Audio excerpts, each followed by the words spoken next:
Hello friends, we continue our discussion on regional economic cooperation or regional economic integration by looking into the development in the North American area. We are going to explore what is known as the North American Free Trade Agreement and its successor, namely USMCA Agreement. Welcome to the session.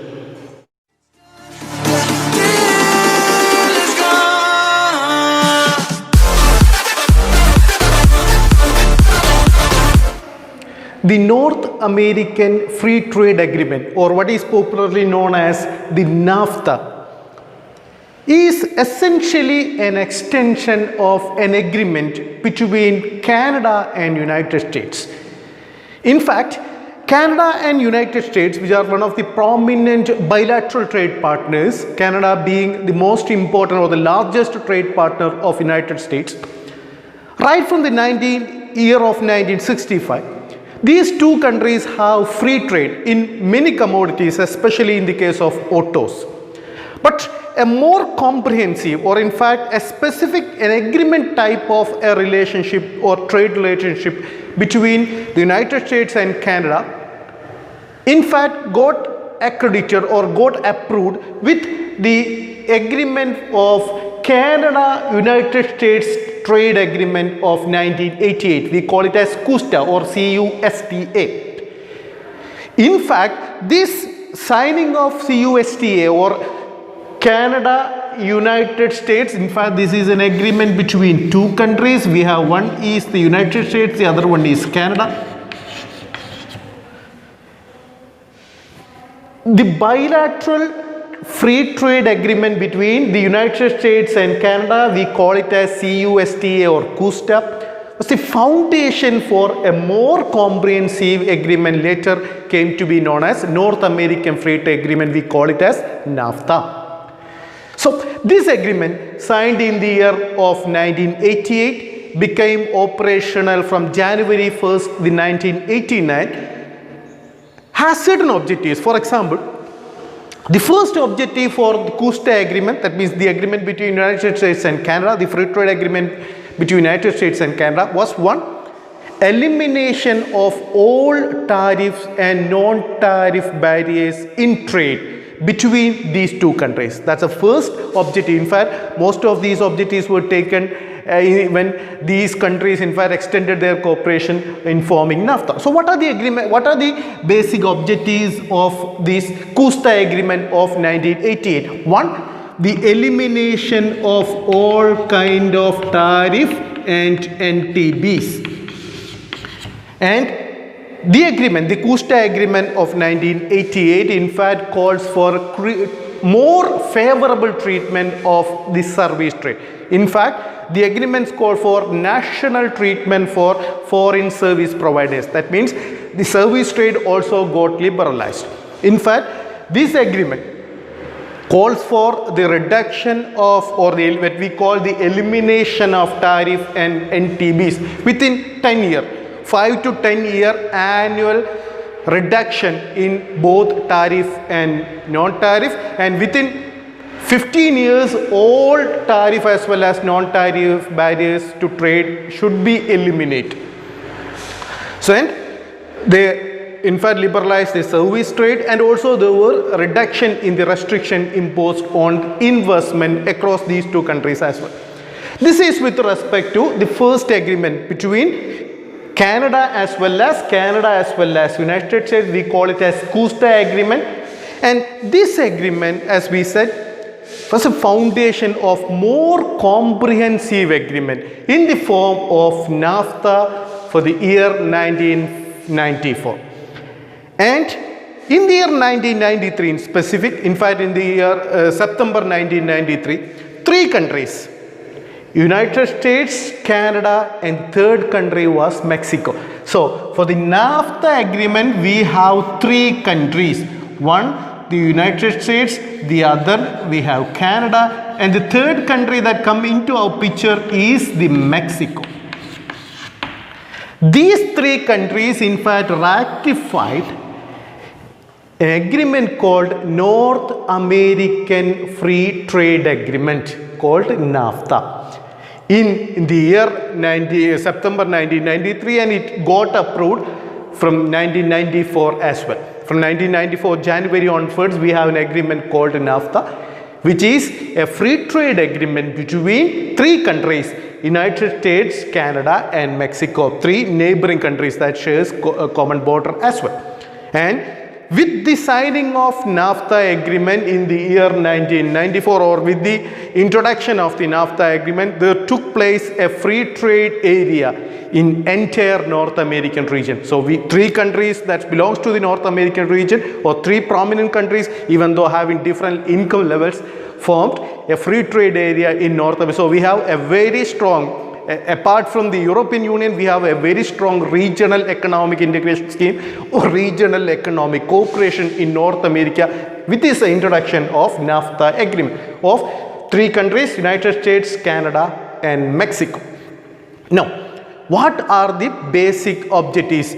We have to talk, when we talk about the three countries, so already we have said that US largest trade partner is over the years being Canada, and the Mexico is its third largest trade partner. So US in fact entered into agreement with its first as well as third largest trade partner with the signing of the NAFTA. So what are the main objectives of NAFTA? And most of the objectives of NAFTA are the very same as that of CUSTA. The point of difference is that now we have a third country in the form of Mexico. Now, first one is like free trade. Free trade, that means elimination of all tariff and non-tariff barriers to trade. Elimination of all tariff as well as non-tariff barriers to trade. And it also calls for, like the CUSTA agreement, it also calls for the liberalization of service trade. In fact, the NAFTA agreement says that there should be a home treatment. There should be home treatment to foreign service providers as well. So foreign service providers must be treated at par with that of the domestic service providers with respect to the service trade, being the second objective. And these agreements call for elimination of all restrictions on investment, and it calls for most favored nation MFN treatment of services as well. And NAFTA, so what are the basic objectives? One, elimination of all kind of tariff as well as non-tariff. We call it as obstacles of commodity trade. Elimination of all kinds of tariff as well as NTBs. It also calls for progressive liberalization of service trade, and in fact service providers must be treated at par with the home service providers. It calls for the most favored, we call it as what, MFN, most favored nation treatment for the service providers. In fact, and certain distinguishing feature of NAFTA when we compare to its predecessor called CUSTA is that it incorporated the discussion of agriculture into the picture. The agricultural trade, the agricultural market, the commercialization of agriculture all came into the purview of the NAFTA agreement, which was not there when the two countries formed the CUSTA agreement. So there were progressive liberalization of agriculture trade, there was progressive liberalization of energy trade or the shipment of energy. Energy trade were liberalized, there were greater focus towards intellectual property rights. Also, all these are the basic objective of NAFTA. Once more, liberalization of commodity trade. That means it in fact calls for within 10 years, all the currently prevailing obstacles for commodity trade must be eliminated. There should be an elimination of tariff as well as non-tariff barriers to trade. There should be greater liberalization of service trade. In fact, it went into extent of saying that there should be a most favored nation treatment for service providers between as far as these three countries are concerned. There were greater liberalization. In fact, the discussion of agriculture was for the first time was introduced into the purview of NAFTA, and we have agriculture trade as well as trade on agricultural commodities as well as trade on the shipment of energy, also, and even the intellectual property rights were incorporated into the objectives of North American Free Trade Agreement, what we call it as NAFTA. So these are the basic objectives of NAFTA agreement between three countries of United States, Canada as well as Mexico. Now, let us focus on what are the basic effects of this NAFTA agreement. It's well documented that there has been a positive influence as can be expected in the GDP of all these three countries, and most favorable effect has that been a relatively lesser developed country, namely Mexico. So there were more favorable effect of GDP on Mexico than that of United States and Canada, and the other two countries were far developed compared to that of Mexico. That was perhaps the first observable or accountable benefit of NAFTA. The second one was the benefit that received by the United States. United States, being a stronger economy compared to the other two, in fact benefited from a reduction in the prices of commodities as well as services, because the commodities which are essentially labor intensive can be shipped easily from the Mexico, because Mexico do have cheap labor available. So US consumers benefited a lot because there was a reduction. In fact, empirically it was shown that there was reduction in the prices of many commodities as well as services in the United States. And obviously, US do able to in fact shift their production base, at least for certain commodities, to Mexico, which was again the neighboring country. So it benefited from the direct investment in the Mexican country, because US companies and US entrepreneurs, US manufacturers can now exploit easily the cheap labor available in the country of Mexico, and that was another advantage for the US. And US producers were able to acquire cheap raw materials from Mexico. All these are the benefit for United States, and most of these benefits are true with respect to the Canada as well, even though it was relatively less benefited from, as some of the economists do argue. Canada was relatively less benefited from the NAFTA agreement compared to that of United States. And what about Mexico? Mexico, in fact, compared to the other two economies, Mexico is essentially a different economy. Like as we said, it's a developed economy having abundance of labor supply, and Mexico benefited from export-led growth, because now they have a very strong market, a large US market at their disposal, because they can send commodities to the United States, and Mexico in fact benefited from the export-led growth.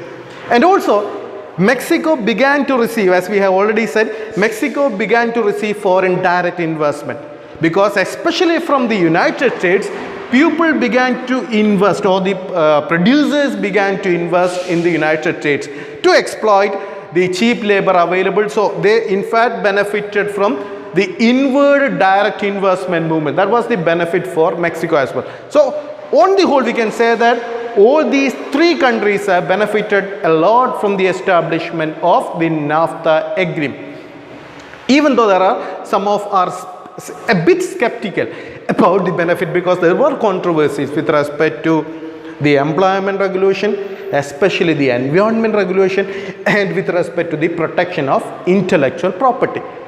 That culminated its successor, the US-Mexico-Canada agreement. In fact, when Donald Trump assumed office of United States President, he was a bit skeptical about the possible benefit of NAFTA and arguably its adverse impact on the United States. And he in fact calls for the establishment of another agreement to replace NAFTA.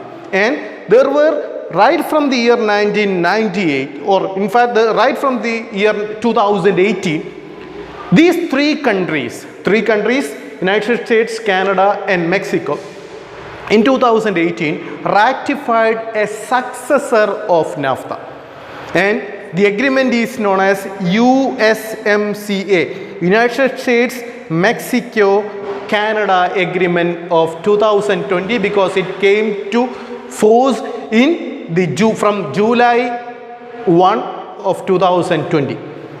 So from July 2020, we have an agreement which we can call it as a successor of NAFTA. We call it as United States-Mexico-Canada Agreement. That's why, being a successor of NAFTA, the USMCA agreement is also called the NAFTA 2.0 or 2.0, or it's also known as the new NAFTA. Because most of the objectives of NAFTA were retained in this new agreement as well. So almost all the objectives which you have already stated, like elimination of tariff and NTBs, which are almost attained, the liberalization of service trade, the most favored nation treatment, elimination of any kind of restriction on investment, all these were in fact incorporated in the agreement USMCA as well. The only difference is that perhaps there was certain incremental or there was certain extension to the NAFTA agreement, and two important areas of extension was, one was better protection of intellectual property rights, better protection of perhaps the employment regulation, and finally there were greater thrust towards protecting that of environment and protecting that of intellectual property as well. That is because these two areas, employment regulation, environment, along with finally maybe three areas, employment regulation, intellectual property as well as environment regulation, these were three areas of concern with respect to the NAFTA, and these three areas were addressed in the successor, what we call USMCA agreement, which we call it as the new NAFTA or NAFTA 2.0. So this is with respect to the development of economic cooperation, regional economic cooperation in North America. So we have seen the first agreement between two countries, the Canada-US agreement, we call it as CUSTA of 1988, and we also show how it evolved to form the NAFTA agreement and the objective of NAFTA as well as the benefit of NAFTA with respect to three countries, and we end up by discussing its successor, which is one of the latest development with respect to the economic cooperation in the North America. We call it as USMCA agreement, or what is also known as the new NAFTA. Hope that all these points are clear to you. Those friends who want to continue their discussion on international trade, commerce as well as business, they can always join in our Telegram group in the name of our channel itself. So until we meet next time, stay safe, happy learning. Thank you.